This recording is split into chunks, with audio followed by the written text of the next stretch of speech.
Purpose of these episodes not at all for advice or medical suggestions. These are aimed to provide support to peer pharmacists in training in educational and intellectually stimulating ways. Again, these are not at all for medical advice or medical suggestions. Please see your local board and state-certified health professional. The views of this podcast represent those of my guests and I.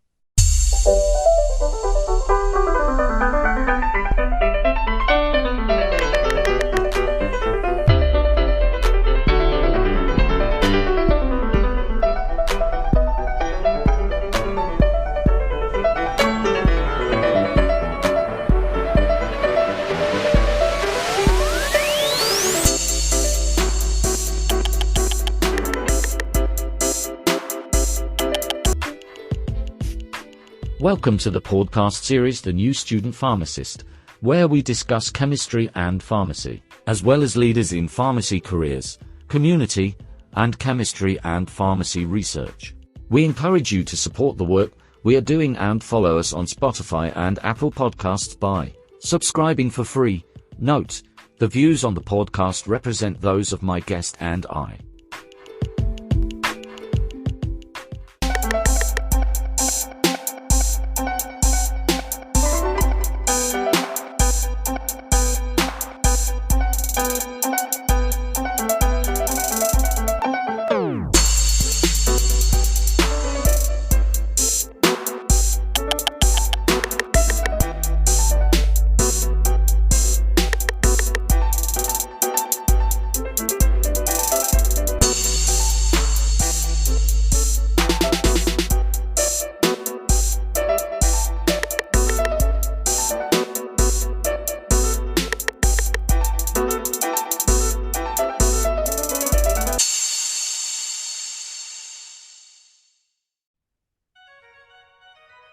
Okay, welcome to the New Student Pharmacist Podcast Experience. It's so good to have you listening in today. My guest today is Mr. Paul Neal, owner of Vantage Commercial Capital.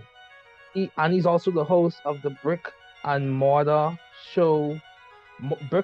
Money Show podcast. He's definitely accomplished in his field.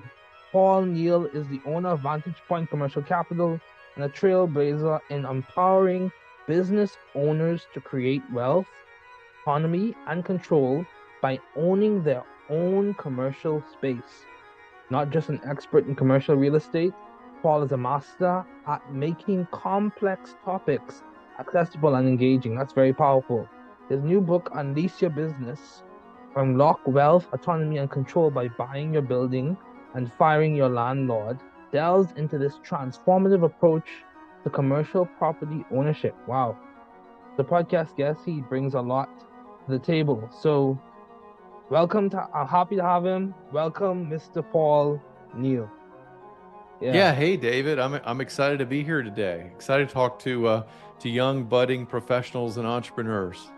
Yeah. So my question to you is, can you give us a quick snapshot of your career trajectory and your life story? What can you give us before we delve deep into like the transitions and the steps you took? What story could you share with us about your career that has really influenced and impacted you to the point where you have made these strides? Yeah, sure. So I think it all began even sort of pre-career when I was young. I, for whatever reason, always had this desire to want to be free and do a lot of things and not be limited by what other people said I could do or have or whatnot. And so that was always kind of my underlying motivation, still is today. And so I thought my career path was to study engineering and work in the field of engineering. That's what I studied in college. And my father was an engineer. Honestly, I didn't know a lot about it and what they did. I just was pretty good at math and science. And I thought, well, maybe I can use this to, invent something or whatnot and, and pursue my dreams and visions. And so went down that road and started working out in the field. And you want a story? So sort of a pivotal moment for me was as a newly sort of minted. In fact, actually, this was before I even finished school. I was in the co-op program, and one of the companies that I worked for, it's sort of like our co-op program was like an internship. And so, but you would work a quarter, and then we were on the quarter system back then. So you'd work a quarter, and then you're in school for 2 quarters, and then you're back at the company. So I was sitting in a conference room that had about 8 people in it, and we were in there, and we were designing these network test boxes, and this is sort of when at the beginning of the internet, when it started to become a big thing. And these were custom designed for large companies. So each box was like $80,000, and you would make some different changes and whatnot on it. Well, the thing was, David, we sat around the room, and I was mostly sort of a bystander because I was, again, co-oping. They argued for 2 to 3 hours. It seemed like an eternity about the color of the little yellow or the little rubber booties that went on this $80,000 box. And and I was like, "You've got to be kidding me!" I was like, "Is this going to be what I'm going to do, as an engineer?" And so it really kind of made a deep impression on me at that point that I needed to do something on my own and go out into business. And actually was the catalyst for me to do that and start looking at, how can I go into business for myself and own my own future. And that was kind of the one catalytic story. Wow, that's good. That's good. I can relate in some ways. I started off doing engineering for the first 2.5 years of my career, and then I transitioned off to biochemistry, and it's been an interesting journey, a good and interesting ever since. Now I'm in pharmacy school. So yeah, that's a very interesting point that you made. So as an entrepreneur yourself, how do you manage or how do you approach risk management when it comes to investing in commercial properties or investing in general? What's your framework? How do you? So obviously you've made some strategies, you've had some success, you've had a great degree of success. So how do you manage risks, even when it comes to like taking on new opportunities, on new investment opportunities, on new business opportunities, on new clients? How are you like framing risk in your approach? Yeah. So I always sort of try to begin with the end in mind and say, okay, what is the outcome? What is the best possible outcome that can come from this scenario? Okay. And then on one side, and then what's the worst possible outcome, that Mm, can happen? mm, And what's sort of the likely outcome? And I try to sort of run these scenarios, particularly like in finance. We can look a lot at numbers, and numbers will tell the story a lot. And all investments are really, they should be numbers driven, right? They shouldn't really be emotionally driven. Emotions will lie to you, right? And they do frequently. And unfortunately, too many of us listen to our emotions. In fact, I think it was Warren Buffett that said, and he may not have been the original mentor of this, but he said, be greedy when others are fearful, and fearful when others are greedy when it comes to investments. And so, when everybody's on the bandwagon, that's the time to get off the bandwagon.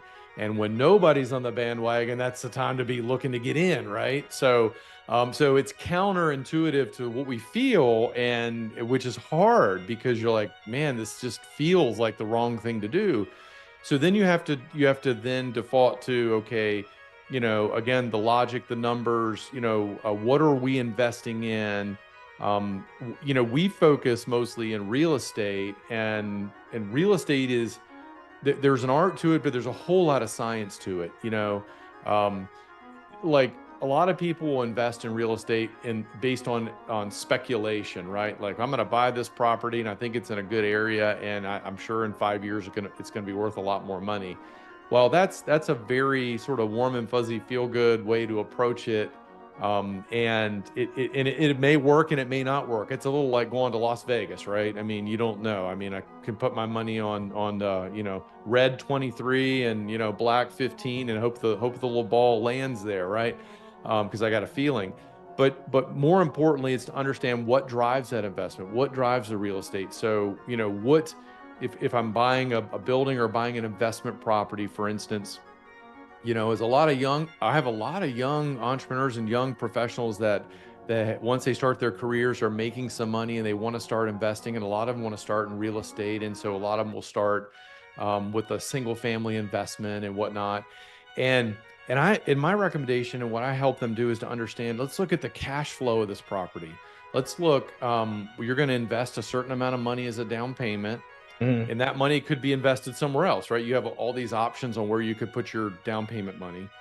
And so there's an opportunity cost when you invest it in one thing and not the other. But then let's look at what are the rents you're going to bring in? How are the rents going to increase? And you can make some educated guesses on that based upon the market. And there are some things you can do to improve a property to also increase the rents. We can figure out very simply, what's the debt service going to be on that? What is the mortgage payment? We know what the taxes and the insurance are going to be.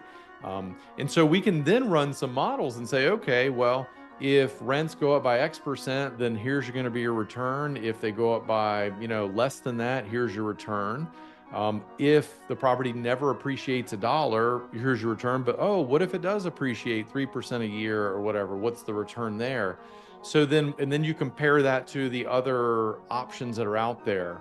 So it's a matter of really understanding, where you're putting your money is probably, and how that works and what are the possible outcomes. And then you're not eliminating risk, but at least you're mitigating risk. You're understanding, intelligently going in. And even so, you don't always win, but you win many more times than you lose when you go into it with that kind of an attitude. Net perspective. Yeah. Because again, emotion, and I'm an emotional guy too, and I've made my share of mistakes, and that's it's always hard though to go left when everyone's going right, and vice versa. But that's where the money's made, and most wealth is made in down economies, not surging economies, because there's things are on sale. You have opportunities to buy things, and so many people that I know went in 2008 when real estate crashed, and they were buying properties literally for pennies on the dollar. And now those properties are worth a ton of money, and they did really, really well. But that's because they bought them when nobody wanted to buy them, when the market had fallen out. So yeah. So I sound like I need to have you as a recurring guest, hopefully, on this podcast to talk more about money management and financial skills. This is good. So you talk about a range of possible outcomes.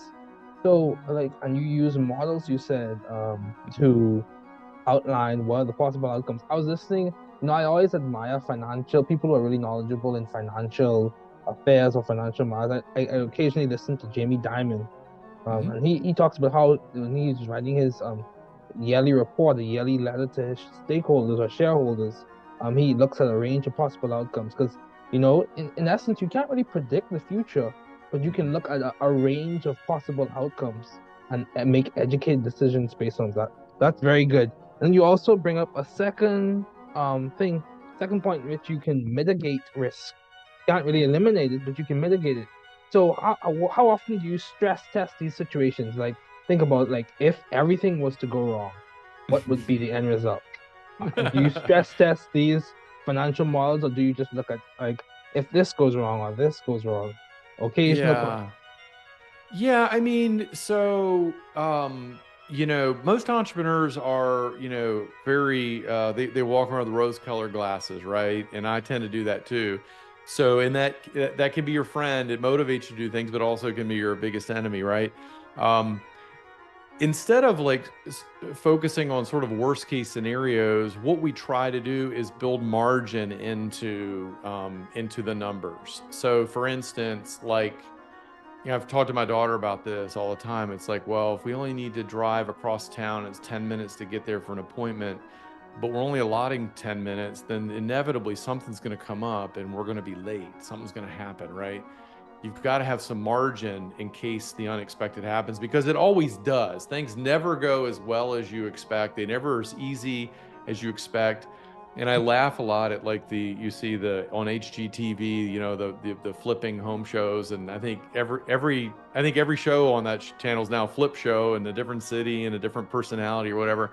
But they make it look so easy, and at the end of the day, I always laugh because when I talk to people that are really doing it, you know, there's a lot of surprises along the way that you don't really know about, right? So that you open up this wall and turns out you've got an infestation of termites or whatever, you got to rewire the house or whatever. So margin's important, and the way we sort of mitigate it is you don't throw everything you got into a deal. You have to have some reserves on the sideline. So like financially, you want to have some liquidity. I call it dry powder. You want to have some cash on hand. As reserves, just in case things don't go well. You can generally weather your storm and get out of whatever situation you're in and be okay. When we do financial calculations, like on buying a commercial property, we look at what's called debt service coverage, and there's a margin in there. So basically, generally, the industry wants to see a 25% greater revenue, net revenue, than your debt service. So there's this 25% would be your profit margin, but it's also a safety margin, right? So in the event that something goes south, there's still some extra reserves to fall back on, and that's built in up front. And so that's going to limit, like you see right now, a lot of banks are cutting back on the amount of money or the percentage of money that they're going to loan on a particular piece of property, which means the borrowers are having to come to the table with more down payment money or more liquidity into the deal, because the banks are like, we want a little more margin in case the property market doesn't go the way everyone wants it or hopes it to go. We're protected. And so as an investor, you have to kind of think the same way. You're like, okay, I know ideally what I want, but worst case scenario, this could happen. Most likely neither are going to work. It's going to be somewhere in the middle. And so let me just kind of plan on that and emotionally plan on that if I expect this one deal is going to be my ticket to ride, right? It probably won't be. But if you do enough of those deals, eventually, it works out generally in your favor. Okay, yeah. So yeah, given that, so that's good. That's good. So given that you have experience and you've made some strides in the wealth management and wealth building space, what issues or problem or pain point areas can you identify within like the trajectory of like students, grad students, like budding professionals that you think your expertise really can contribute to? Let me phrase it differently. So what advice do you have for people who are in that phase when it comes to wealth building? Because I'm not sure if I'm correct with this statement, but many times those are diametrically, or there's a dichotomy that's presented. Either you're in school or you're out of school and building wealth. So do you think they ever coincide in terms of building wealth in the school space or building wealth as you are in school? Is that even a possibility? Or is that just like a fanciful dream? So I'm gonna maybe redefine the term, or define the term wealth. Wealth, your personal wealth is not just your bank statement and what you have in your personal financial statement. Okay. So the biggest advice, which answers this question, I think, in my mind, based on my experience and what I've seen, is that if you're a student and you're in school today and you're learning a trade or a profession or some specialty, you're learning something that you're going to be able to apply, and then this skill you'll be able to then go take what you've learned, your knowledge, and take it to the marketplace and basically trade that knowledge for income and a lifestyle, right? I mean, that's why most people do it. But here's the thing, what you have to realize if you're a student is that a lot of people, when they finish school, that's literally the last bit of learning that they ever do. And unfortunately, what you learn in school can be very effective in a trade, or like obviously you have to go to pharmacy school if you're going to be a pharmacist, so you have to do that. And I know pharmacists can do well financial, and it's a great career and all that. I know I have some friends that are.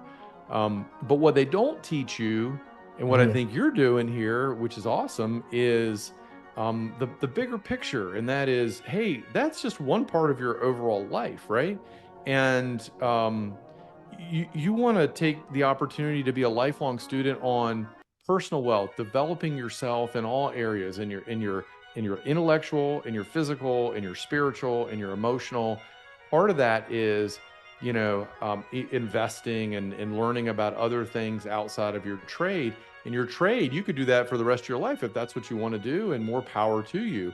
But a lot of people may work in a field for a number of years and say, well, hey, now I want to leverage this and do something else. And if you've been smart with your decisions by continuing to educate yourself and get around people that have done things that you want to do, maybe inside and outside your field, then you grow. And as you be, then you will be able to do, and then you'll be able to have more. So the more you be, the more you can do, and the more you can have. A lot of people want to skip the be and the do and just get right to the have. And so what they do is, David, they go out and they get in debt and they come out. So you've been a student, a starving student, let's say, for all these years, and now you're finally making a decent salary, right? Like people are going to pay you money, and so what do? You go out and you buy a nice car and you do all this and you get the credit cards out, and that's the worst thing you can do. If you're going to do anything, my suggestion is put some money away.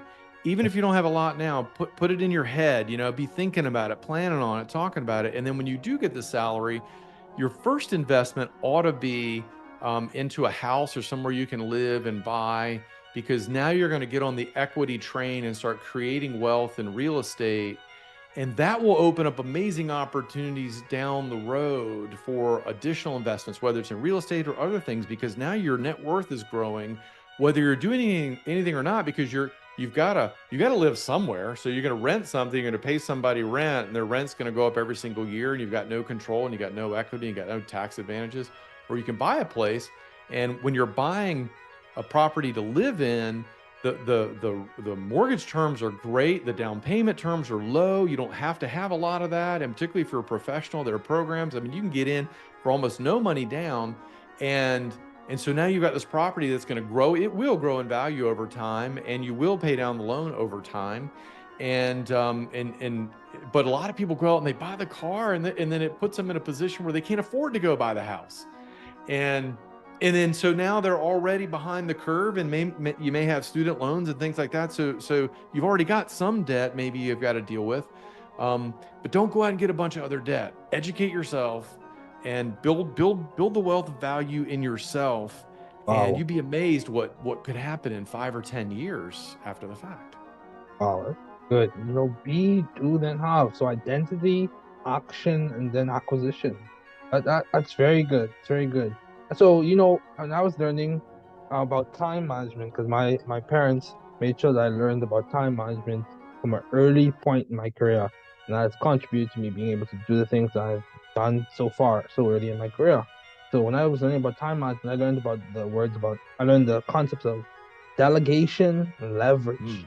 So delegating tasks to different people and leveraging people within your network to help you be more productive, basically. So I'm curious, how do those concepts interplay when it comes to money management? Because people say time is money, but I take it those concepts could be like, how do you use delegation when it comes to money management? How do you use leverage when it comes to money, or acquiring money, or being more productive to gain money? Where do you see those playing out, even in your career or your experiences? How have you used it? Well, I would disagree on the popular saying that time is money. Okay. Money is money. Time is life. Okay. Right. So you're trading your life for money, and it's interesting. There's a verse in the Bible that says redeeming the time, and so this idea of redeeming your time, you can buy back your life or your time with money, and you can get from here where I am in Virginia to Colorado a lot of different ways. You can walk, you can ride a bike, you can drive, you can fly, and they all get you there. But they all get you there in different methodologies, but at different speeds and whatnot. So you could sort of the analogy would be leverage. And so as an individual, we have a limited amount of time in our life, right? And so you got 24 hours in a day. I don't care how smart you are or how gifted you are, or not, right? Same time, just like you learn time management. And by the way, your parents obviously were very, very wise people to really set you on that path, which is an advantage. So you learn leverage. And so there's a lot of ways to leverage. Like for instance, simple one, like I don't cut my grass. I haven't cut my grass for decades. It's not because I don't like the smell of freshly mown lawns. It's not because I wouldn't mind getting out and getting a break and just like, oh, this is great. I feel like I accomplished something. You know, it's cut the grass, looks great. But it's that hour or two that I could use to do something more effective with my time. That's a higher value than something that, you know, just pushing a lawnmower, which anybody can do, right? It's getting an assistant, you know, like in a business. So if you're a pharmacist, having an assistant that can do a lot of the things that, the tasks that don't really require the level of education and decisioning that that a pharmacist has to do, but stuff that still has to get done, right? So you can train someone to do that and leverage your time, and therefore maybe double your time. We have it in real estate too. That's why a lot of people like real estate investment, because for a small down payment, then you can leverage an asset that's much more valuable and take advantage of appreciation. So for instance, if you were to buy, let's say you bought a $400,000 house, Yeah. Choose and you put examples. down, Very good. yeah, and you put down, let's say you're buying it for yourself. Let's say you put down 5%, so 20,000, or maybe even no money, but let's just say 5%, $20,000. So you put down $20,000, right, on this $400,000 house. But if you look at the average appreciation ratio based upon area that you live in the house and everything, but let's just say 3 to 4%. We'll say 4% to make the math work, or to make it easy. So a 4% appreciation on a $400,000 house is a $16,000 increase in the value of the property every year, compound.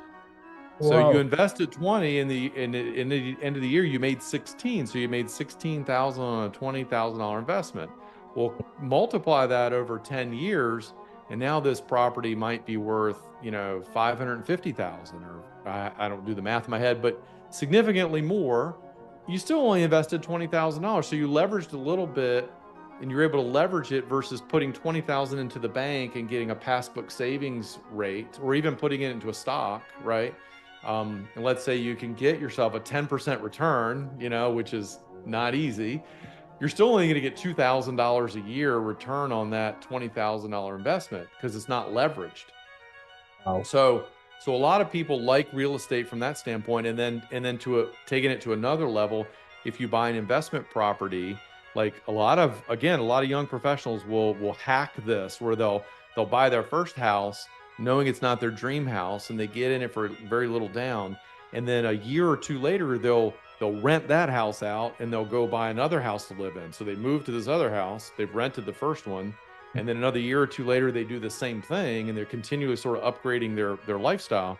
Meanwhile, you've got this trail of 1, 2, 3, 4, however many houses that are being rented that are bringing in positive cash flow, because the renters are paying the mortgage. And oh, by the way, they're probably appreciating also in the 3 to 4 to 5% range every year. So now you might have $1 million worth of assets that are appreciating, but you got in it for very little money, and somebody else is paying for it. So that's an example of leverage. You know, from a financial world, you can do it with options and things like that in the market too. And I'm not an expert there, so I'm not going to go there.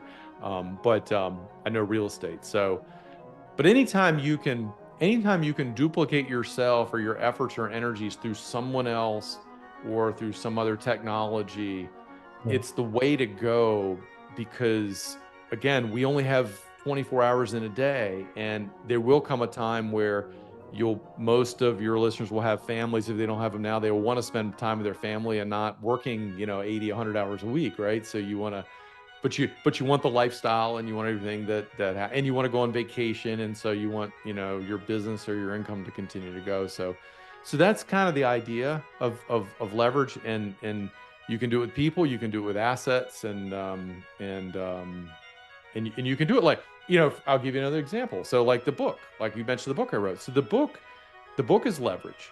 So the Okay. book, people can go out and get the book that are interested in maybe buying the commercial space that they're running. Let's say you have a pharmacy. You're a pharmacist, you come out of school and you're working for a company, and you've done great there for 2-3 years. And you're like, hey, I'm going to start my own pharmacy here in town.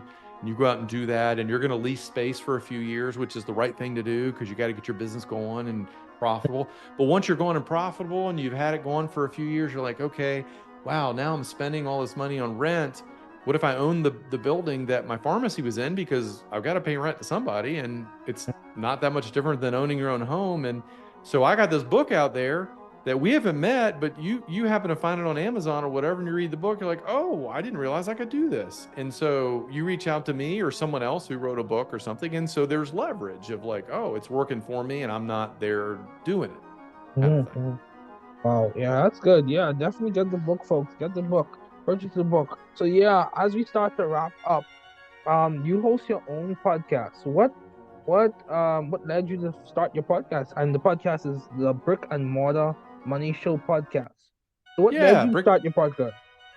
Brick and Mortar Money Show podcast. No, that's a great question, David. I love this. I love talking to people and engaging to people and learning, and really, just highlighting people that are doing amazing things. Because again, I learn, and people learn, and I think the more we can learn from each other, the better off we all are. Most of my clients and friends and the people I work with, kind of my tribe, are business owners and entrepreneurs and professionals, high performing professionals. And so our show is really geared around sort of the confluence of business ownership and creating wealth through property ownership. Because as you'll find, again, as your careers continue to grow and you guys start making a lot of money, you're going to want to do something with it that's productive. And so a lot of people, everyone's putting money in 401ks and all that. And that has its pluses and minuses for sure. But then a lot of people want real estate because they can taste it, touch it, feel it, see it. And in a lot of areas, from commercial to a lot of vacation homes, things like that, people doing all kinds of things. And so I felt like, well, this is a great place to sort of to learn myself and interview people in different areas of that space that could help inform all of us business owners on, what's working, what's not working, and just really how to be better. And back to one of the points I made earlier, is to continue to grow, kind of like the reason you're probably doing your podcast, right? To grow and get smarter and more intelligent and meet new people. And someone told me a long time ago, and actually encouraged me to do it. And their line was, exposure brings opportunity, I right? agree. We're exposing ourselves to new things, right? I mean, why did you start yours? You've got a successful podcast. Thank you. Yeah, so as we start to wrap up, the reason why I started this because several things, several reasons. I started this during the pandemic in 2020. So the country was locked. I was in the Bahamas at the time with my family. The country was locked down. And I also was reading a book by MIT Press called Find Your Path. And I was like, wow. And the book was discussing like key people in science who won like the Hertz Fellowship, which is like a big fellowship in science. Yeah. NSF Fellowship. Wow. These like huge fellowships, and they're like presidents of this company and this type of thing. And I was like, wow. I was like, imagine if I could become a student of these types of people and not just make the classroom for myself, but expand the classroom so that it becomes a public forum. Yeah. Yeah. So that I'm helping people as I help myself, Yeah. It's a mutual beneficial opportunity, benefiting from the people and learning about them, their trajectories, their life stories, how they make decisions, how they strategize, and then take the information and make it publicly available. Because I'm all about equity and access with strategy, not just saying I want to make things equal or create opportunities to help people, but be strategic with it, And that's where this podcast came about. Like, for example, I'm gonna say this last thing and then we'll conclude. For example, people talk about getting into different academic institutions, right? But one strategy that people are not always aware of, or not always trying to execute in their own career, is many times those people do a research internship or some type of practical experience at the other university, get a letter of rec at that university for admission into a higher level program at the university they did the internship at. So like do research, for example, do research at University X, even though you go to University B, then you apply to University X to get into that university, and you have the letter of rec to support your application because of the experiences you've done. So that in itself is a strategy to progress in academia for different programs like grad school, med school, pharmacy school, all those others. So yeah, I completely agree. You know, Mr. Neal, I appreciate you sharing all these insights, you know, talking about financial management, wealth building, like real estate. So any final words before we conclude? I would just say that this has been a lot of fun, David. I appreciate the opportunity to be on your show. And, you know, if you're speaking to, I'm sure the brightest of them out there, people that are pursuing higher level degrees that are disciplined in science and in medicine. It's a tough place to be, super rewarding. And I would say, again, I would just underscore, don't stop your learning when you walk across and get you get that final degree and you start working.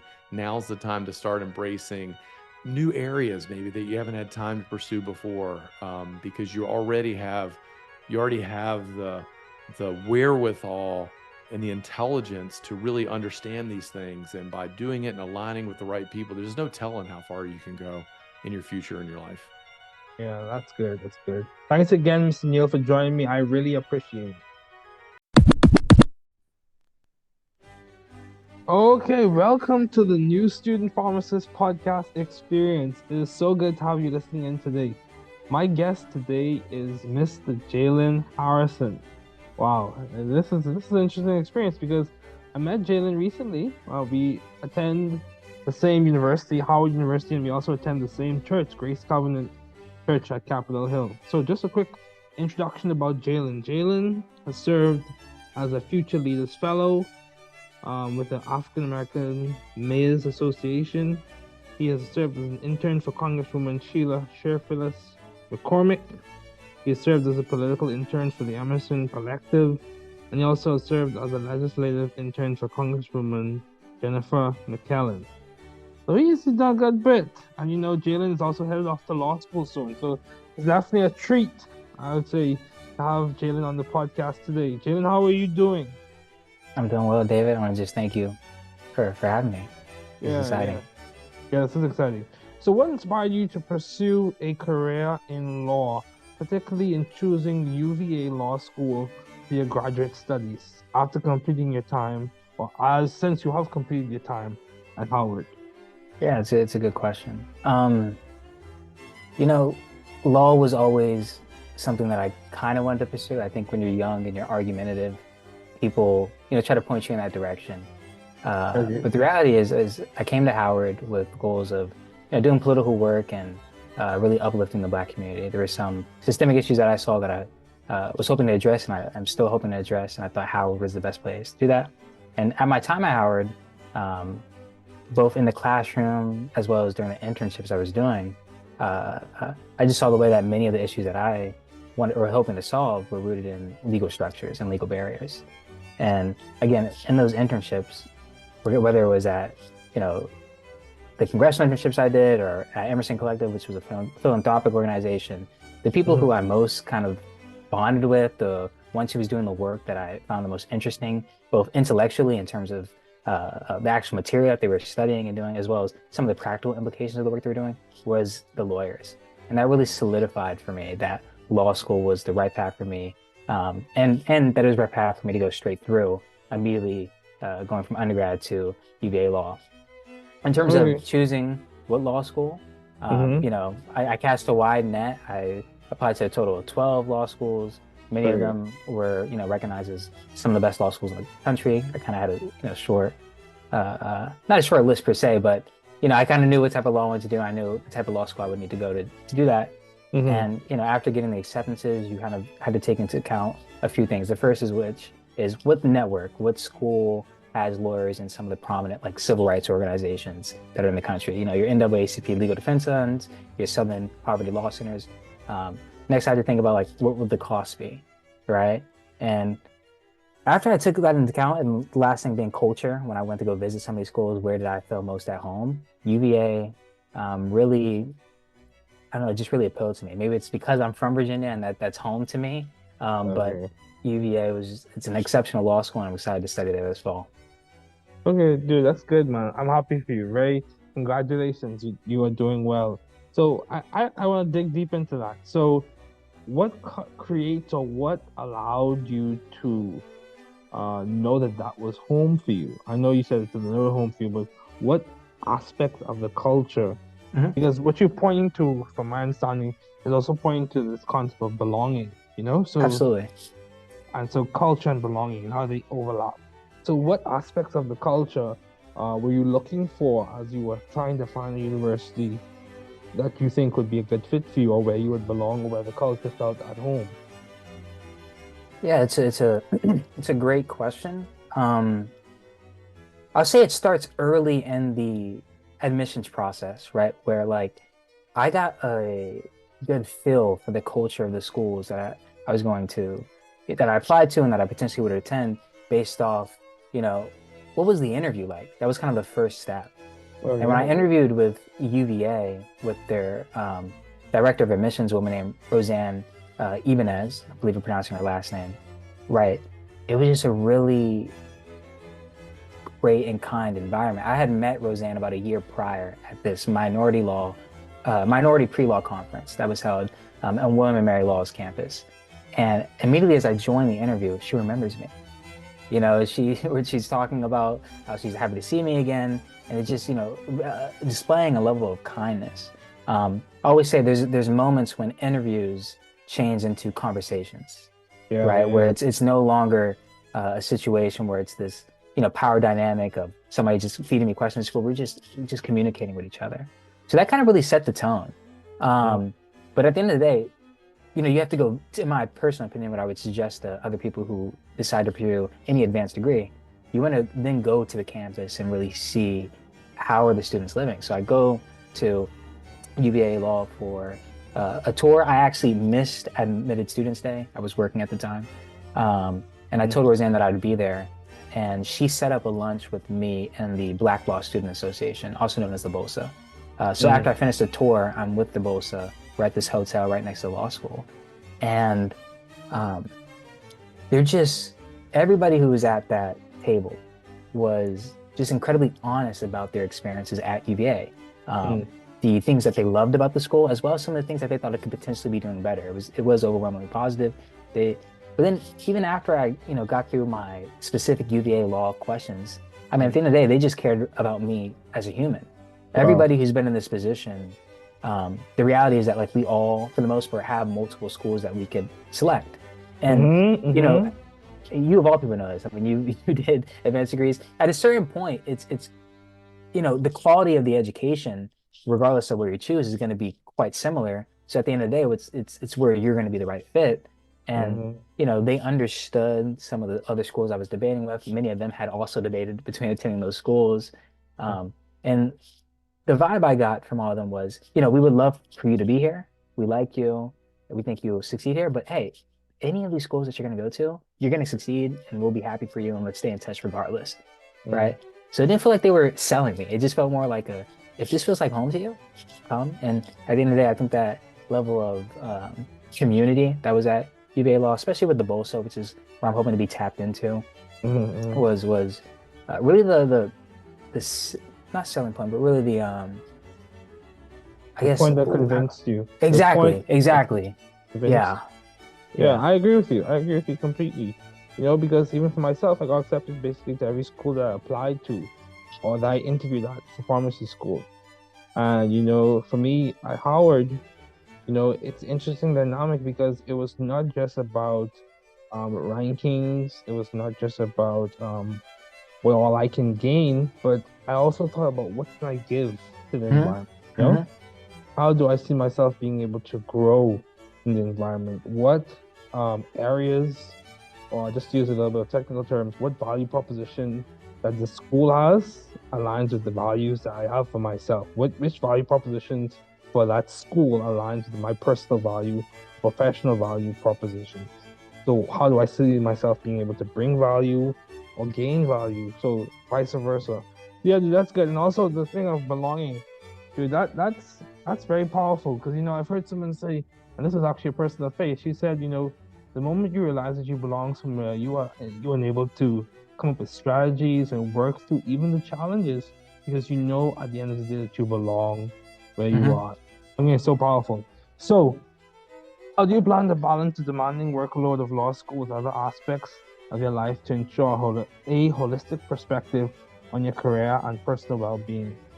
What do you plan to do? How are you thinking about it now? Because you're about to embark. Yeah. I've lost you. Yeah.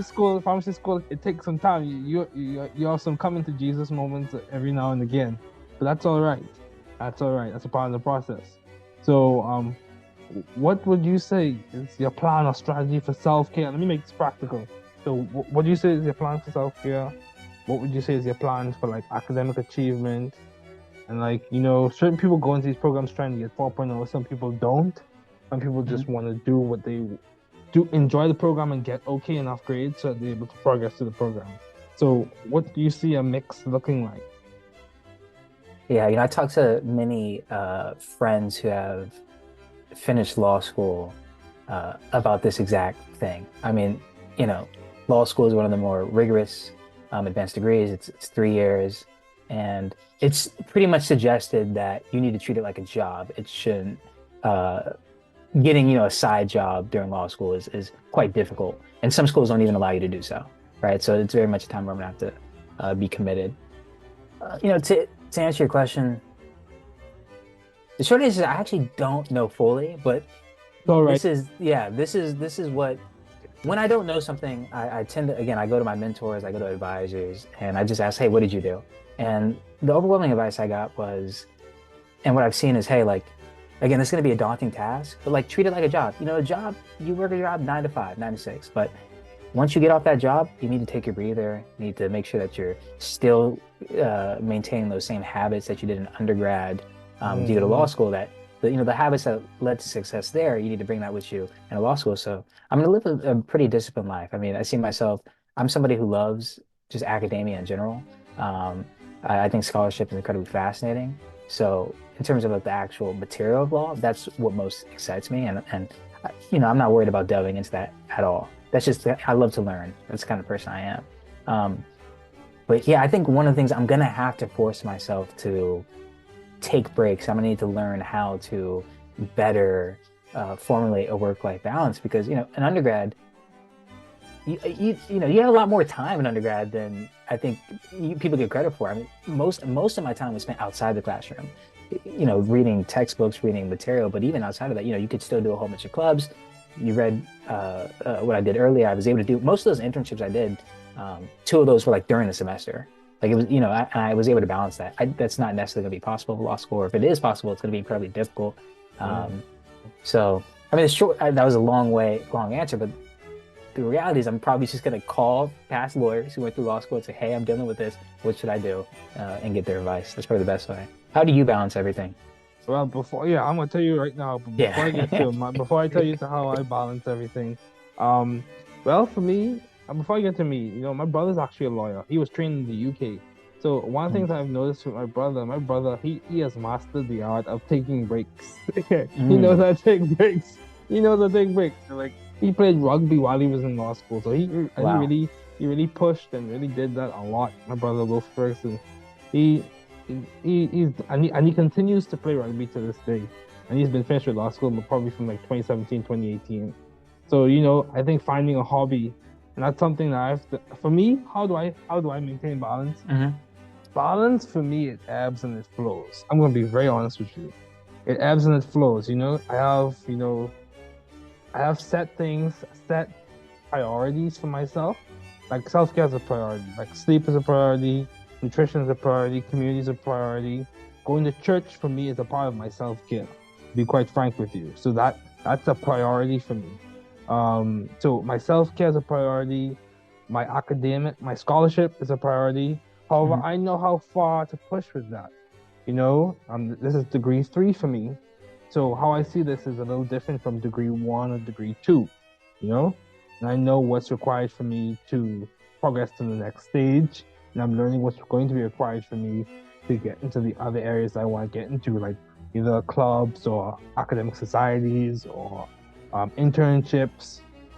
So I know how much to push and I know when to stop. That's one thing I learned recently, probably in grad school. After you've done enough, you can stop, and that's okay. That's a very powerful concept that I learned.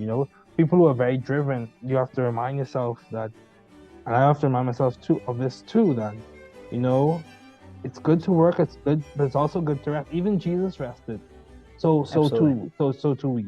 So we as well should rest as well. So yeah, man, that's how I do it. But I'll be honest with you, some days I'm not as balanced as I should be, but it is what it is. It is what it Baby, is. can I add something? Do you mind if I add something? Go ahead, do it. This is I had you're the a guest today.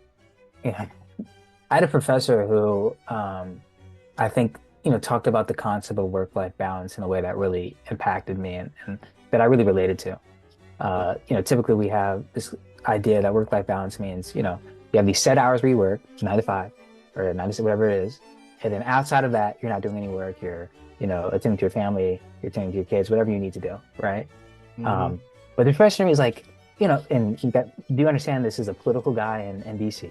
Um, he's like that for me, work-life balance, it's about moments where maybe a week I'm working a lot, but then that next week, I might need to take some time off to attend to the things I need to attend to. Or maybe a month I was grinding really hard.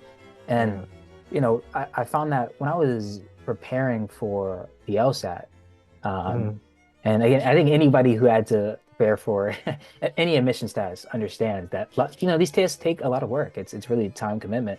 In Mm-hmm. that seasons of my life, I was waking up at 5 a.m. to study because that's what was necessary. I didn't have any other Mm-hmm. time. Mm-hmm. So maybe I was going to bed early to make sure I could do that. But the moment, it was a weekend or the moment where that wasn't necessary, I had to, reel myself back in and be like, okay, we're going to take this entire Sunday off or whatever, like whatever was necessary. And this is the interesting thing I found. And of course, this is anecdotal, but when I was studying for the exam, there was a moment where, and this happened very early on during my study period, where I was like, okay, I need to study every day for 2 to 3 hours every day. That's what it takes, right? That was misguided.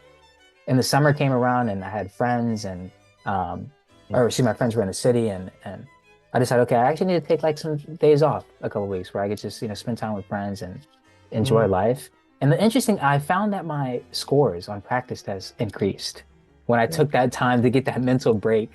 Yeah. Um, so just a little something to add about that work-life balance aspect we were Really talking agree about. with you. And I've discussed this concept with probably about 50 plus people on this podcast. Some people phrase it as work-life balance. Some people call it work-life integration. Some people call it work-life fit. You know, it depends, and also it depends on the person too. Yes, there are some standards for balance. There are some like basic things like self-care. When your self-care is out of whack. Hmm. But it's balance it depends on the person. One person may have 6 kids, a demanding job, and a spouse. One person might be single. Balance for them looks different. Looks very different. I think we have to be flexible with that. A definition of that, even though we have some baseline parameters for that. So, can you highlight some of your most impactful achievements or contributions during your time at Howard? What made Howard stand out to you, or what makes it stand out to you as you transition on to UVA? What has been one of your most Mm. compelling or enjoyable experiences at Howard? Um, I'm new here, but I have a number of experiences I could talk about. So what has been really enjoyable for you? Yeah, Howard is to me, it's such a special institution. Um, Yeah. you know, I won't lie. There are, of course, with any school, there are problems. I feel like Yes, yes, yes, yes. Howard's problems get highlighted often. In my personal, I think it's a little bit too much it gets highlighted, and it kind of overshadows some of the brilliance. and beauty of the campus. But to answer your question, Howard is unique for a couple of reasons. First, of course, it's HBCU, historically black college/university. It's arguably the most prominent HBCU. I don't say that because I go there. I am a little biased, but I still think that to be true. Nothing wrong with that. But because of that, and because it's kind of known as this place that has a large alumni base, who has really prominent African American leaders throughout history who have attended the institution, you get a self-selection of students who are just really passionate about a variety of different topics, and really smart, really willing to do the work in order to excel in their coursework. And similarly, you get professors too, many of them who specialize in, multiple disciplines, but also have like an Africana lens with respect to this one. I studied political science and I minored in philosophy. And some of the most intelligent Black people in the world are here, truly teaching. So because of that, you get exposed to scholarship and disciplines that just are not available at other universities. And the example I like to bring up is, I studied under one of my philosophy professors, a man named Dr. Patrick Gooden, and he kind of was one of the earlier adoptees of like Africana philosophy, and you get to study that at Howard. You don't get to study that at other institutions. In terms of experiences, it's great. I think, here's what I say, the Howard, again, alumni base in the name really holds a lot of weight. That I found that if somebody went to Howard, they really will, go out of the way to be able to help you. And during my time. During my time here, I was part of I'm part of the National Association for the Advancement of Colored People, also known as the NAACP. I was on the Political Action Committee. I joined my sophomore year as a member. My junior year, I became the engagement coordinator for that committee. And then my senior year with them right now, I co-chair the committee with a dear friend named Saida Webb. And really in my junior year, my entire goal was to be able to leverage some of the relationships and connections I developed during my previous internships and kind of bring that over to Howard University and expose our student base to those people so that they can understand what it looks like to be, to have a career in politics, right? And when I was a fellow with the African American Mayors Association, I was fortunate to speak to a whole bunch of mayors, some of the more notable, such as Mayor Eric Adams in New York City, as well as some lesser known mayors. But by far, the mayor who I think had the most impact on me as well as the other fellows is a woman named Swann Patterson Howard, who represents Mount Vernon, New York. He also happens to be a Howard alumni, right? So after my fellowship ended, I really wanted to have an elected official, speak to the members of our committee. So I just, cold emailed Mayor Patterson Howard, and he responded really quickly to me. He was like, I would love to speak, and we were able to set up a Zoom call. And, it was just a time where he was able to feed into the students at Howard and just give them advice and wisdom and insight about, one, what does it mean to be a public servant? What does it mean to give back to your community? And, it wasn't the most impactful event. There might have been 10 or 12 people on the call, right? It wasn't a scenario where there was 100 or 200. But despite the fact that there was only 10 or 12 people on that call, I know that they got something out of that call. That the information that Mayor Swann Patterson Howard gave to us was useful and will be useful to them. Right? So that is one of my favorite Howard stories, and one that I shared with you just to show just how not necessarily easily accessible, easy accessible and helpful our alumni base is. And really the fact that you can reach out to anyone. And, that's one story. I have many more, as I'm sure you do, of just how the university has championed students, but also how the alumni base has been made sure to continue to give back. And, that's why I love Howard. That's why I want my brother to come here. He's young, he's 14. I'm trying to get him to come here. But I'm always happy when I see another person attending Howard University. Yeah, I agree with you. So, you made the point, sometimes the negative gets highlighted more than the positive. Yeah, you have to keep the right perspective. I think gratitude and having a data-driven outlook allows Mm. you to see the positive for what it is, and see the issues for what they are too. But even with issues, you can complement it, changing the narrative and complement to solving them. And then you said some other things I want to point out. Can you explain what's the Africana lens? Oh, so this Starbucks is drink. yeah. I maybe shouldn't have just thrown out a word without describing what I meant by it. When I'm talking about Africana philosophy, excuse me, I'm talking about Africa. Let me start over. When people say Africana, just in general, often they're talking about, like all Black people throughout the diaspora, right? Oh, So okay. it's not solely attached to the continent of Africa, it's just wherever you go. Um, there's a lot of work with respect to Africana philosophy. Somebody who's incredibly prominent in that field is Dr. Lewis Gordon, who has an entire textbook dedicated to the work. But before getting too theoretical, it's kind of this idea that um, Just bro.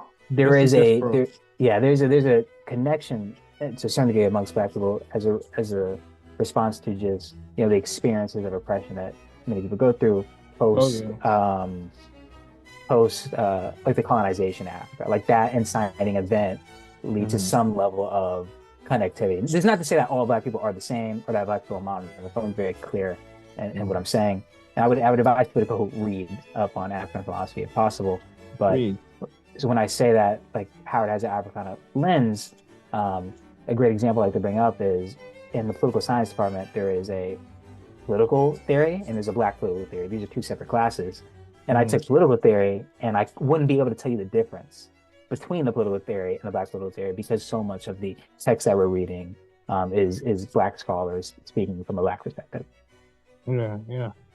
It's a lot. Dude, this is the thing, and I'm just gonna say, Black people have contributed in so many unique ways to the advancement of science, mathematics, and other fields. And we hear about even music. You hear about it later on, like hundreds of years later. Oh, this is actually done by a person of color. This is actually done Mhm. by a Black person. Katherine Johnson, the mathematician, woman mathematician, she did those calculations for the flight trajectory by hand. By It's hand. amazing. Can you imagine that? David Blackwell, the Black mathematician, all of these big, huge players. And unfortunately, because of bias, we hear about their stories later on and they don't get the recognition, or they get recognition at a delayed interval from a delayed standpoint. But it is what it is. We just have to work the situation and work the system as best possible. But yeah, the last thing I'll say before we continue in this conversation, you talk about your mentors. It's so good to have good mentors, dude. Having Mhm. people who can speak directly into your situation and also who respond quickly to emails. Because sometimes, like my mentors, like three big players outside of my parents, three big mentors I have, three mentors I have are Dr. Langer, Dr. Bayer, and Dean May. I mean Chancellor May. You know, they're some of the most phenomenal, down to earth, hardworking people I've met outside of my family.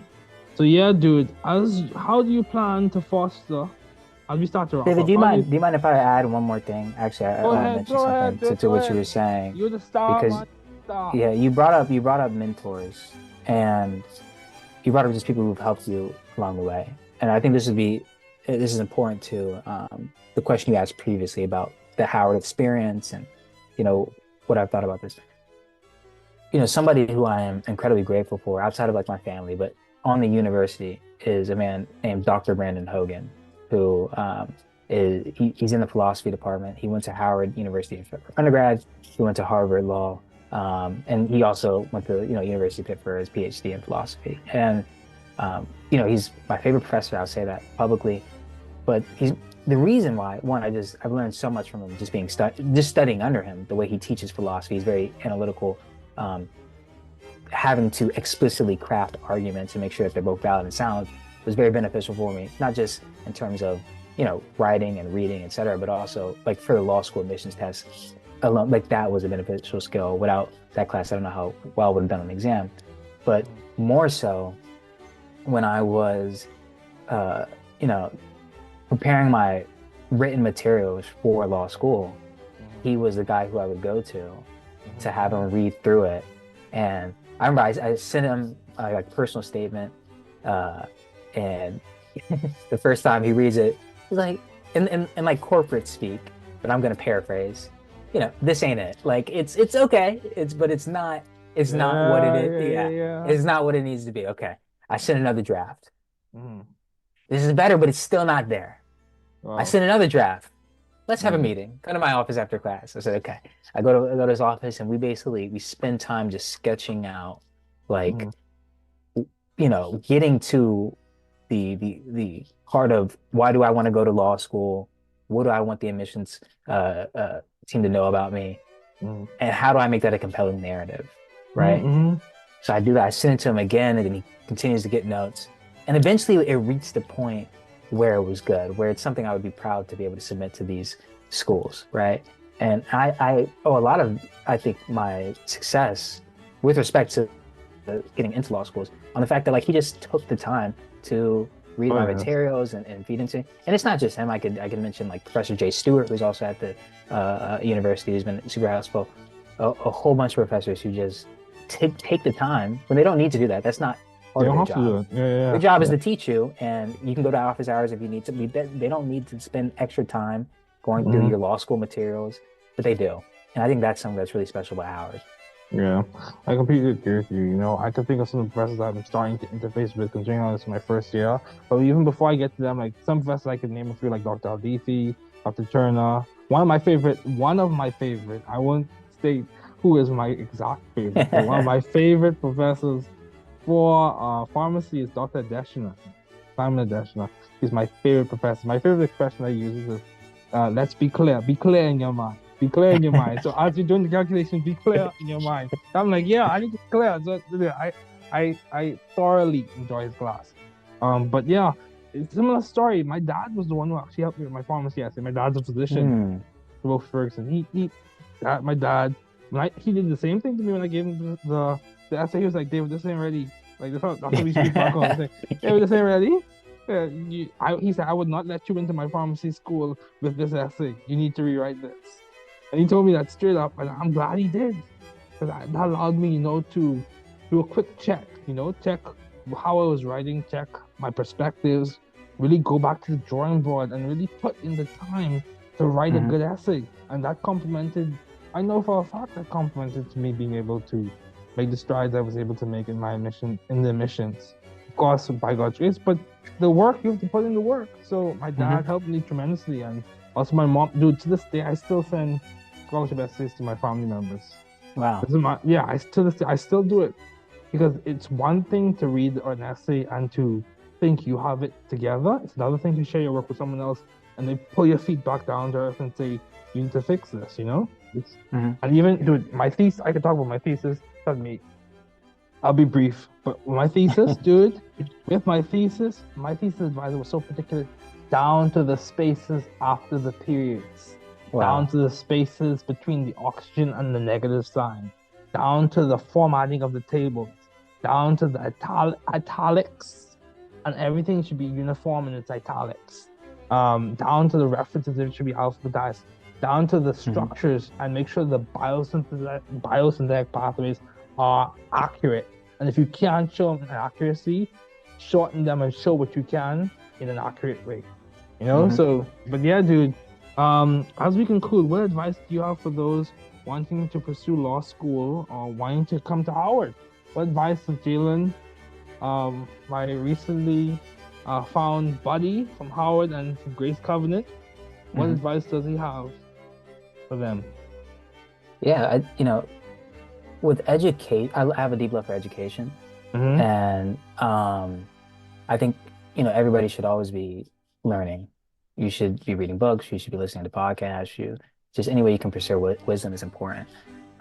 With respect to law school, I think one of the things that really benefited me at Howard was, a flip kind of switched for me early on, where you first get to university and the goal is I just want to get A's. I just want to get A's, do well, and my goal kind of changed as I pursued my studies further. Really, what I wanted to do is I wanted to learn as much as I can, and I wanted to submit work that not only I was proud of, but also that my professors could respect. And when you do that, you will also get A's, but you'll get a lot more too, And I think for the student who wants to, it's in Howard, if you do want to come here, this is a great place to be. I highly recommend it. But when you get here, you need to work. When you get here, you need to feed back into the school itself, and you need to, do what you can in order to, further your goals, whatever that end goal is be. For someone who wants to do law school, to give you practical advice, I mean, two incredibly important aspects of law school is your GPA and your LSAT score. They're not everything. I want to be very clear, they're not everything, but they're just two big parts. You're also going to make sure you, have some experience, maybe do some internships, do some flows, figure out why you want to go to law school and how you can be a good fit for that school. But with respect to the GPA, again, you want to put your best foot forward during your studies and make sure you're getting a high GPA, because the schools, we're seeing great inflation happen. And if you look at, for example, GPA medians at law schools, even 10 years ago, they're very different than what they are now. They're much higher now than they were 10 years ago, right? And with the LSAT, I think the LSAT, it's a difficult exam. It's an exam that I actually really do appreciate, because it takes a long time, or at least for me, to have gotten good at it, or to improve. And you could look at it two ways. You can look at it as, oh man, I have to take this hard exam.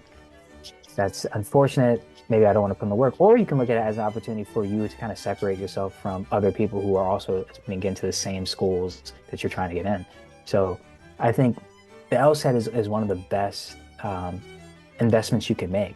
If you have the ability to pay for a course or get a subscription to like a LSAT platform. I used a platform called LSAT Demon. I highly recommend you do that, because even 2 or 3 or 4 point improvement is going to, jump you in front of thousands of applicants. And if it's the case that you do not have the finances to do so, there's a couple options. Khan Academy has a free LSAT resource that I would recommend if you can't do anything. But also, a lot of these platforms offer fee waivers for people who are under certain, economic thresholds. And I would just do your research and look into that.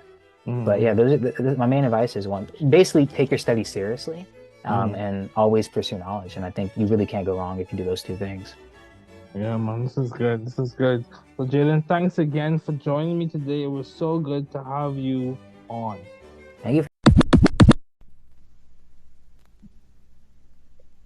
Okay, Isaiah Swann, it is so good to have you as a guest today. So Isaiah Swann is Thank you for having me. Yes, Isaiah Swann is a student in the Medical Sciences Training Program and Cell and Developmental Biology Graduate Program at the University of Virginia. Originally from Marietta, Georgia, Isaiah completed a degree in neuroscience at the University of Texas at Dallas and a postgrad year at the Warren Center for Neuroscience Drug Discovery at Vanderbilt before arriving at UVA in 2021. Broadly, he is interested in neurology and expanding our understanding of basic cellular processes in neurons, such as how elements of the neuronal cytoskeleton contribute to axon pathfinding and proper synapse formation. While passionate about researching medicine, he believes it's important to lead a fulfilled life outside of work. Swann enjoys spending his free time sampling local restaurants with friends, making music, watching reality TV shows, and exercising. So wow, I'm Neal. I have Isaiah Swann, MPhD student and one of the students representatives on the NCAA Board of Governors. This is definitely an honor and a treat. So as we get started, what have been your long-standing interest in the field of science? Yeah, absolutely. So kind of as long as I can remember, I've been very interested in knowing how things work. And I think for me, that ended up really kind of manifesting in middle school when I started going off to summer camps. And it was a science-specific summer camp. And I really wanted to know, like, what is neuroscience? How is science done in the brain, in the spinal cord, in the nerves around the body? How does that work?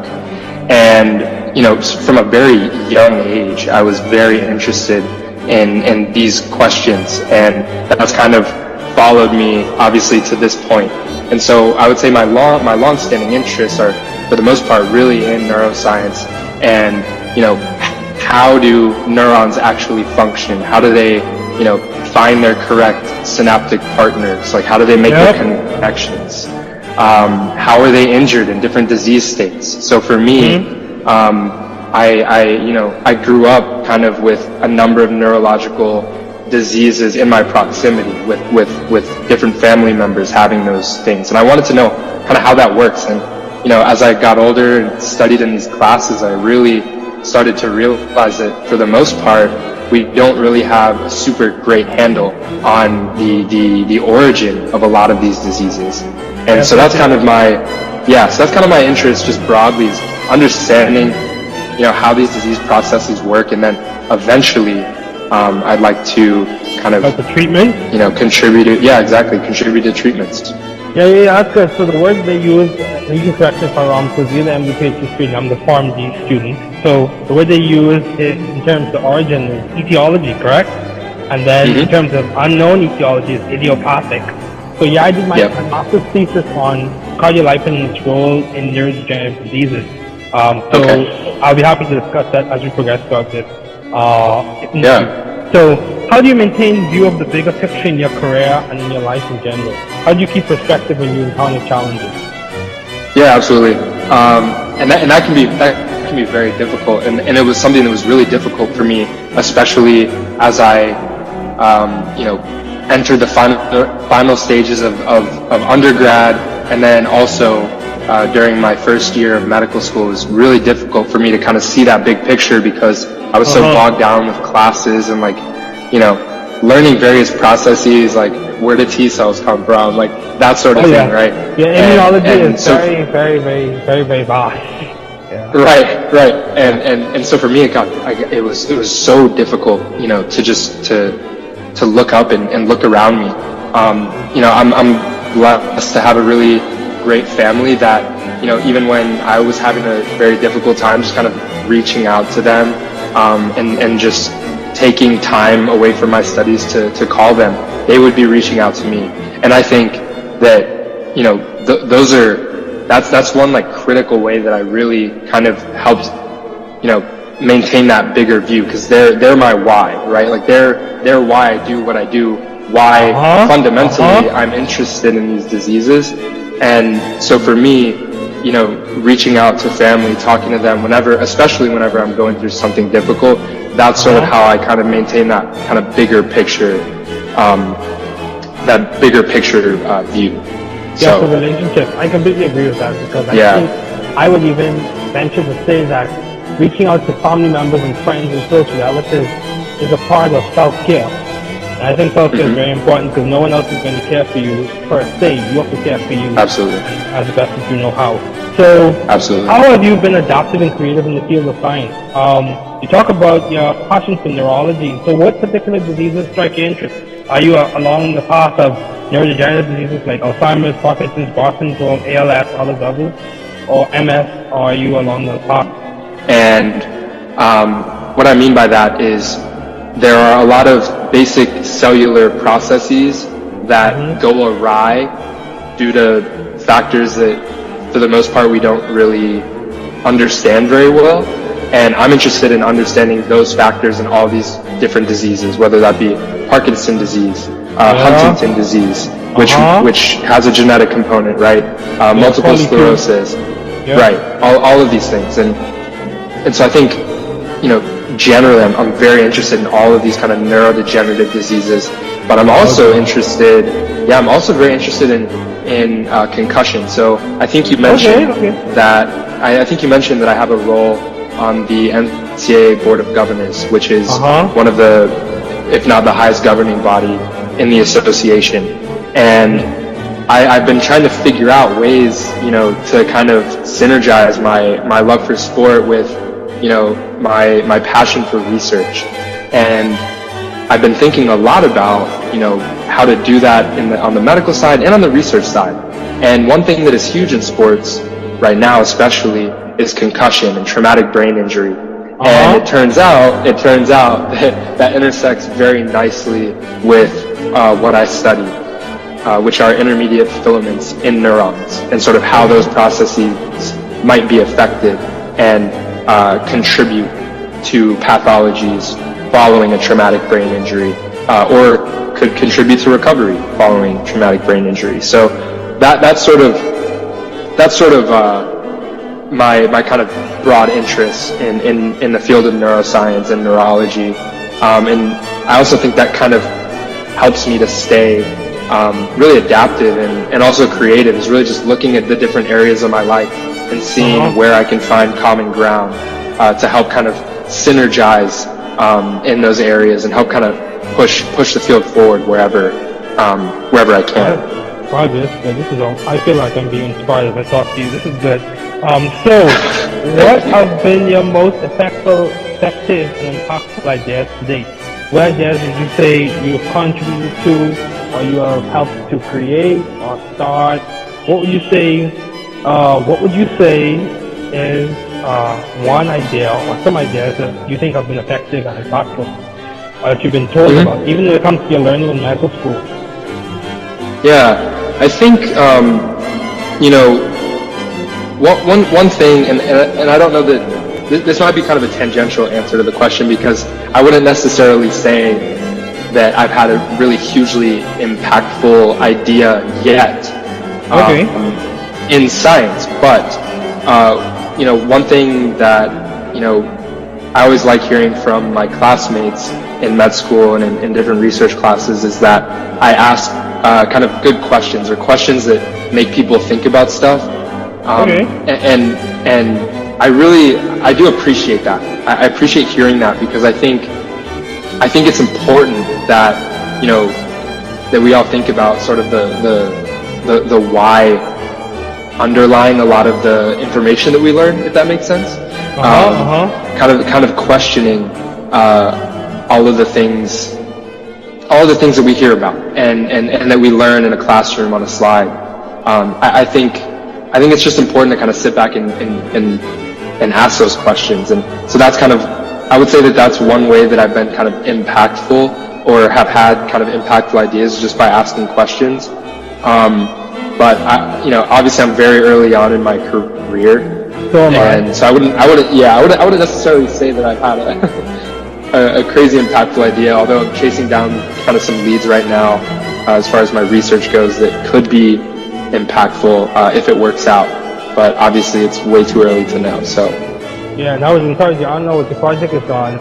So what's your project on? Yeah. So currently I study intermediate filaments in neurons, and intermediate filaments are named that way because they fall in size between actin or microfilaments and microtubules, which are kind of the larger filaments that everybody really seems to care about.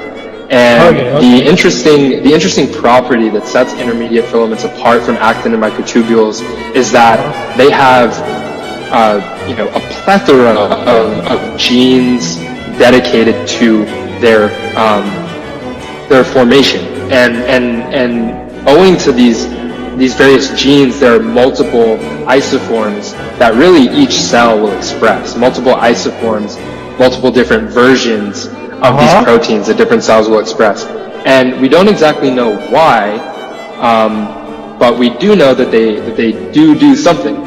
And so that's kind of where my project falls. And it's figuring out of the intermediate filament proteins that are expressed in neurons, which ones are present when during development of the neuron, and also what are they doing. And obviously that's a huge question, but that's what I'm trying to answer through my work currently. That's very interesting, dude. The power of differentiation, Power of cell differentiation. Yeah. How different cells have different responsibilities, so the proteins function in different ways, even if they may come from the same gene, or they may be powerhouses. So, how do you find the right environment for you, as far as scientifically and intellectually? You are a very outgoing young person, and I thought it was very commendable to see the progress that you're making. So how do you find the right environment for yourself? Yeah, thank you. So I think,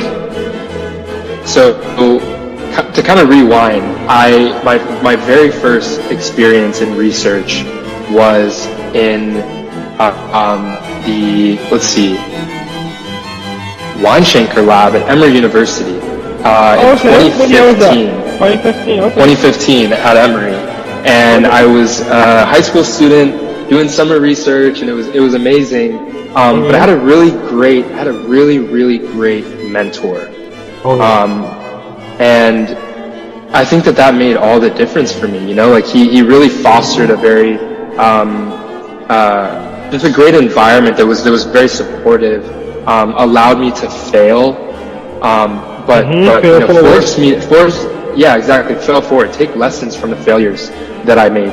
And so kind of, starting with that experience, moving forward, the various different labs that I joined, I tried to look for, where were there solid mentors who would allow me to, as you said, fail forward, and ultimately, be successful in studying what I want to study and learning how to do good science, because that's the stage that I'm at right now, right? Is learning how to do good science.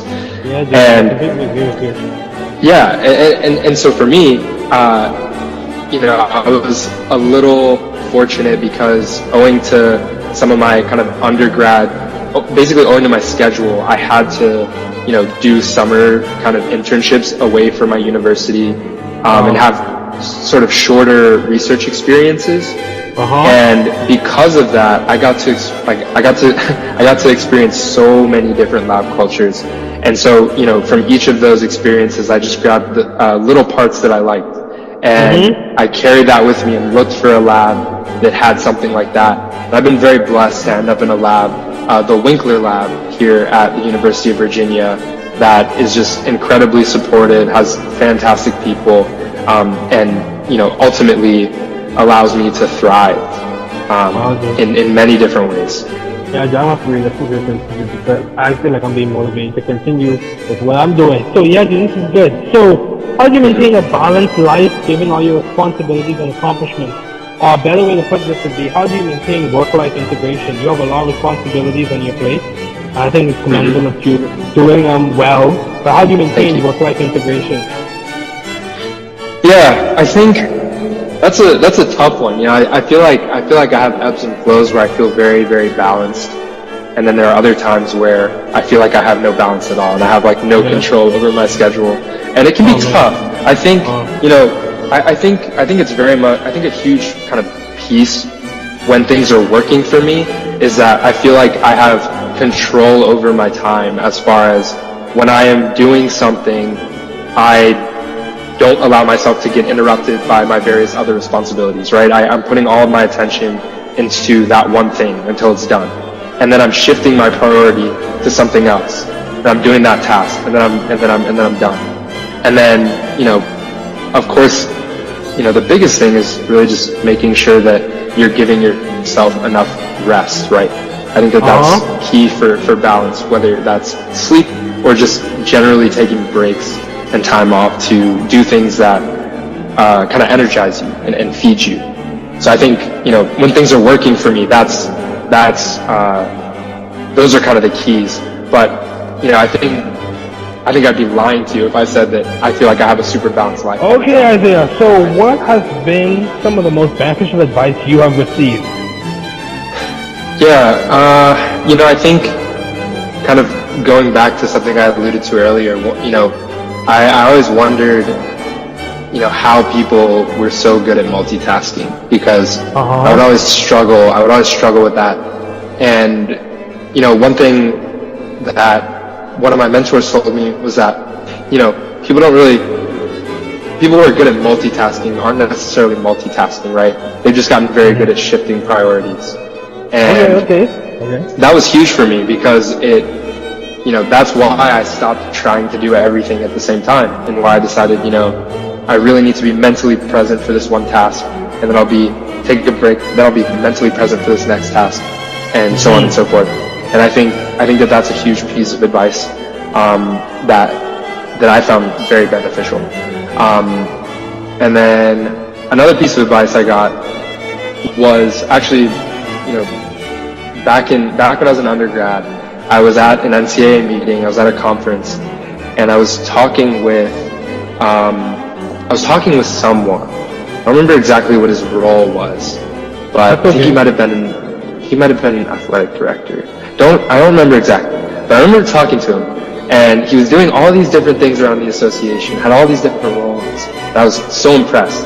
And I just remember, I remember telling him kind of the situation I was in, where I wanted to do, more with the association, but I was kind of unsure of whether that was allowed, or I was not really sure of, as far as my class schedule, like just forward, whenever I felt kind of anxiety about an opportunity that was coming up, I would just say yes, and I would do it.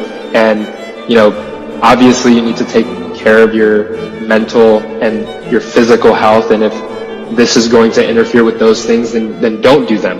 But if you're ever worried about whether you can handle a task, I think you should just jump in, and you shouldn't be afraid to kind of take that step, because the odds are very, very high that you'll be successful in whatever you do, or at least you'll learn something from that experience.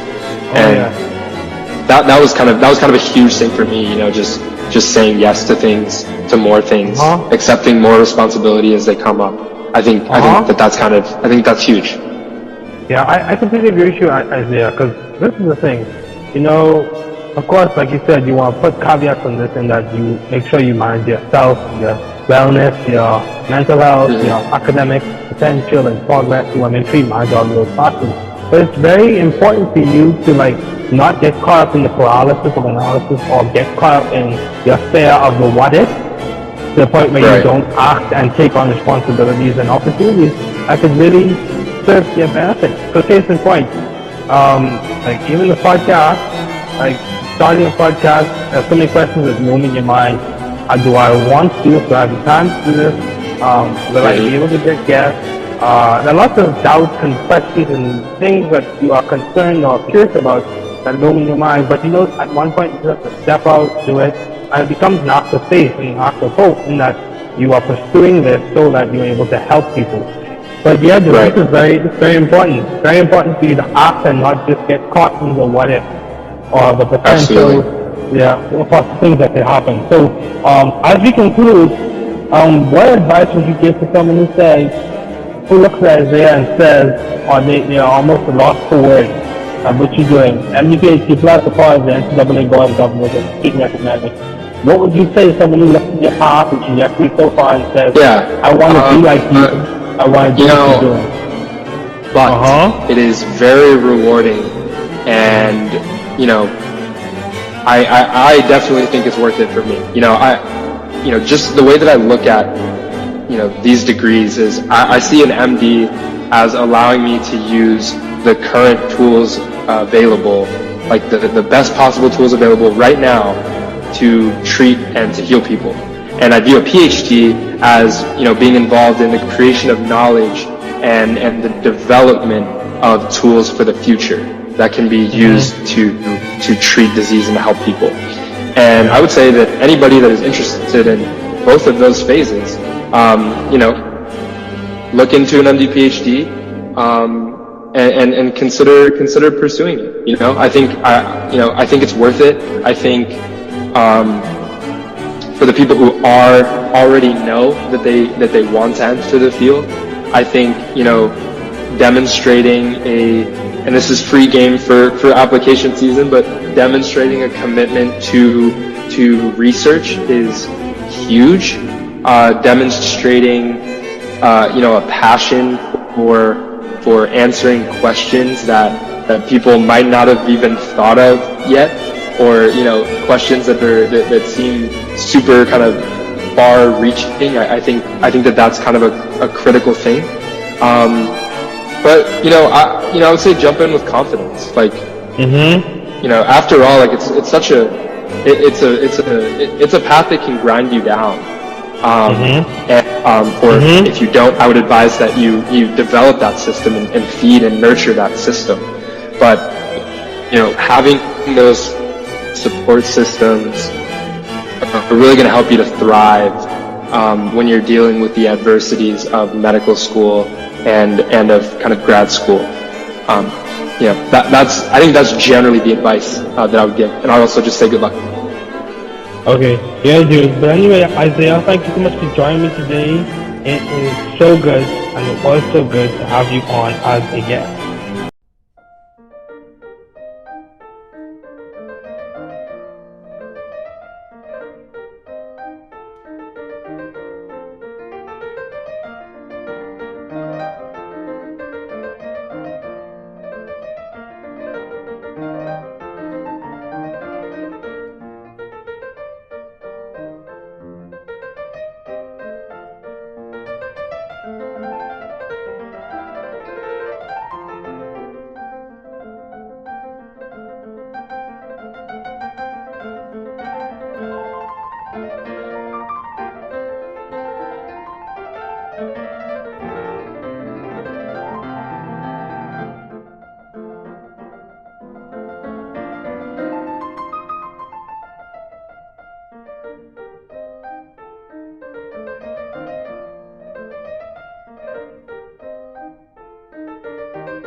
Purpose of these episodes not at all for advice or medical suggestions.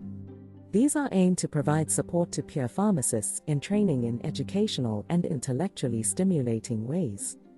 Again, these are not at all for medical advice or medical suggestions. Please see your local board and state-certified health professional. The views of this podcast represent those of my guests and I.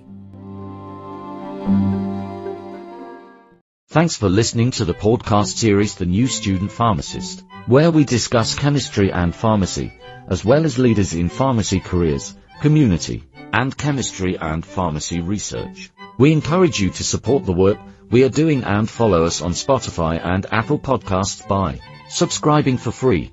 We are so glad that you were able to tune in today. Note, the views on the podcast represent those of my guest, and I take care and all the best.